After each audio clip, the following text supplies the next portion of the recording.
sudah sampaikan yang awal dan alhamdulillah kami bertiga plus ada 3 ahli yang tadi ada di dalam, ada ahli pidana Bapak Didit, kemudian ada ahli teknologi forensik ya, itu adalah Pak Prof Tono Saksono, dan kemudian juga ahli satu lagi yaitu Pak Ridho Ramadi, Dr. Ridho Ramadi. Ya. Jadi hasil dari kami tentang 99,9% palsu itu tidak berubah, tidak bergeser 1 mili pun. Ya, bahkan sampai the last minute kami akhirnya sama seperti klaster 1 tadi dipertunjukkan sebuah barang yang diklaim itu adalah ijazah asli, katanya ijazah analog dari seorang yang namanya Joko Widodo. Saya harus berkata dengan terus terang, saya bukan hanya hobi komputer, saya adalah seorang tukang potret sejak zaman analog dulu. Saya memotret sejak zaman film seluloid, dan saya bukan hanya bekerja di lapangan sebagai tukang foto, saya adalah orang yang juga bekerja di kamar gelap. Jadi saya mengerti bagaimana komposisi kalau misalnya kita pakai fixer, kita pakai pengembang, film itu dicuci, kemudian dicetak, kemudian kertas film apa, dan untuk pas foto yang tertempel di barang yang disebut ijazah itu, saya dengan lantang dan tegas mengatakan saya sangat ragu bahwa itu usia sudah lebih dari 40 tahun.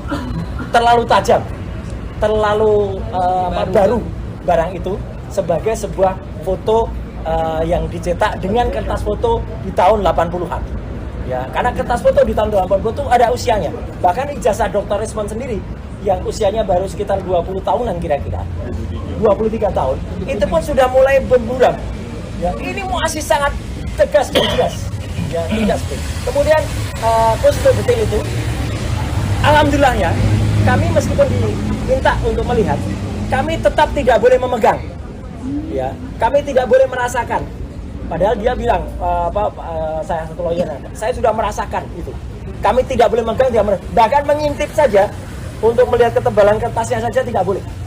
Ya, padahal itu penting sekali. Apalagi memotret. Karena kami dalam, dan tetap ada satu pertanyaan besar. Karena dalam yang disebut-sebut sebagai ijazah itu ada sebuah goresan di sebelah kiri, ada sebuah garis yang itu menurut saya tidak lazim untuk sebuah ijazah.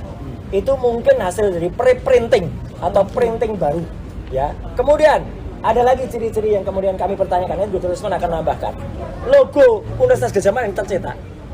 Sepanjang yang saya tahu, warnanya meleset, tidak seperti itu. Warna logo UGM yang bagus itu emas, ya.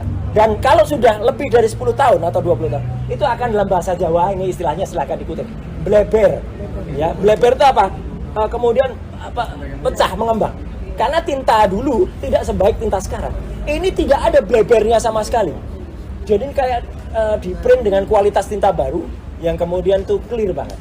Terima kasih teman-teman semuanya. Download Tribun X sekarang. Menghadirkan lokal menjadi Indonesia.